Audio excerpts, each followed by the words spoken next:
Good evening, ladies and gentlemen. Welcome to All Sports Western New York. Your old buddy Bob Kuczynski. We're out here this week at the annual Ilio DiPaolo Scholarship Golf Tournament at Wanakah Country Club. It's a beautiful day. We're going to be talking to some of the people that are out here in just a few minutes, including Dennis DiPaolo, who, of course, he and his dad put this together some 35 years ago. But also on tonight's show, we'll be out at Chef's Restaurant, where Lou Billatier Jr. will be unveiling their new garage pizza. We've got some celebrities there, and a very special half Polish, half Italian mixture I think you're going to like. And last but not least, we'll be out at UB for the Summer Olympic, Special Olympic opening ceremonies. I had the opportunity, the honor of being the MC for the Special Olympics opening ceremonies once again out at UB. So that'll be a little later on in the show. But first, let's go and talk to the guy who's one of the chairmen of the annual DiPaolo Scholarship Golf Outing, and that is Dennis DiPaolo. Dennis, another beautiful day for the Scholarship Fund Golf Tournament. This is how many now? This is our 35th year, actually, and we're so honored to be continuing on. It's something my father started way back when as a fundraiser through the Rotary Club and for OLV Hospital and the many charities throughout Western New York. And today we continue that tradition with the funds tonight going to People Incorporated, as well as the Ilio DiPaolo Scholarship Fund. So it's a great thrill, and People Inc., I mean, they do so much in our community, and it's such a vital part in taking care of Western New York here that we're honored to be in. Their support is overwhelming, as you can see here today with their volunteers and their participation. Now, I don't go back quite 35 years, but I go back a ways. What are some of the more memorable years and some of the more memorable characters who've been out at this outing? Oh, geez, when we had Giant Baba there, he ate 12 hot dogs at one point. You know, Rick Azar and Paul McGuire, Carmen Basilio, my father trying to tip the cart over on him, and you know, from the South Shore Country Club to Briarwood, up to even to Stevensville for a couple of years. It's been a great tradition, a lot of fun, and just wonderful people. And ironically, most of the people that are even here today have been with my father for 35 years. It's a great following, and we're so blessed to have friends like that, and you're one of them.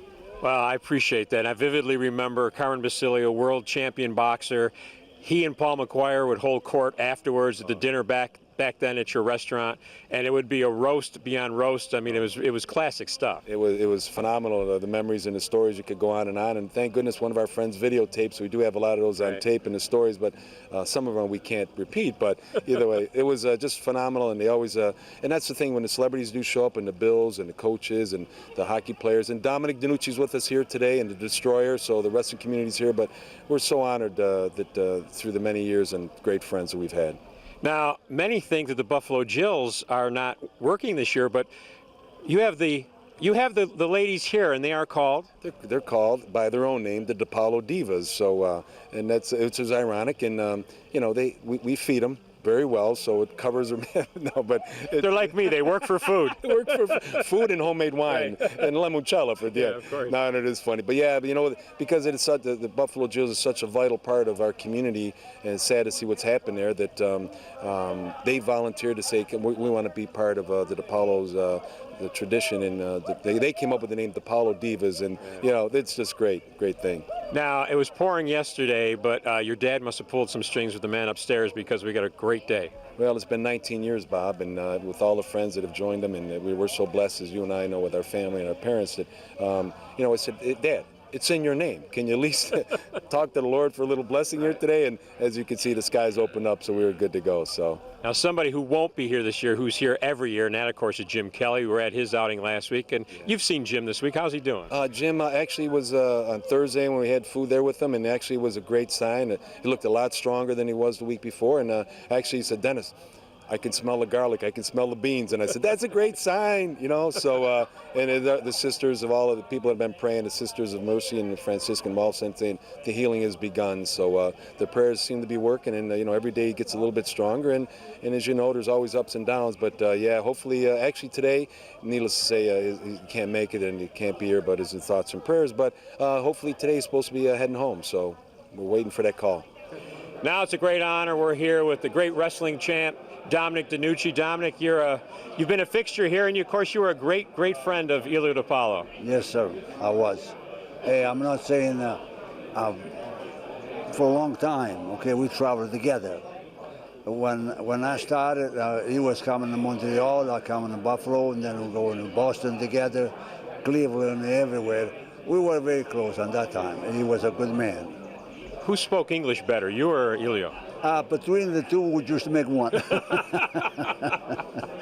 Now, you know, you come up, you're still a big part of the DiPaolo family. It's got to be like seeing relatives when you come up here. Yes, because I knew the whole family. Matter of fact, one time I stayed at this house, not all, the whole week, because we came in from Cleveland and we were going to Boston the next day.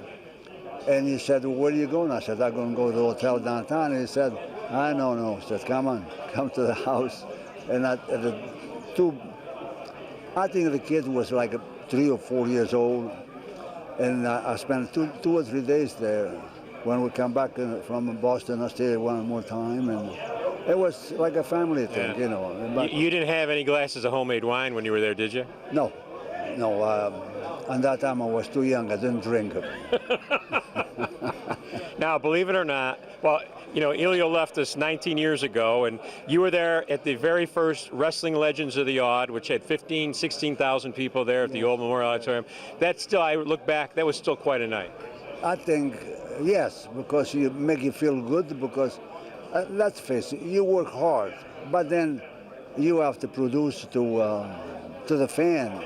Right. If you think the fan you're okay, well, then they come to see you. If that's the way it is. If not, if they don't like you, forget it. You know. You wrestled that night. When was the last time you were in the ring? Last time I was in the ring in Toronto about 3 years ago. Oh, And wow. but I was in a tag team match. When some of the boys I trained, like Shane Douglas and Mickey Foley, they were there, and we were. I said, you do this, you do that, and I stay in the corner. Wow. No, but it's a common day you cannot do.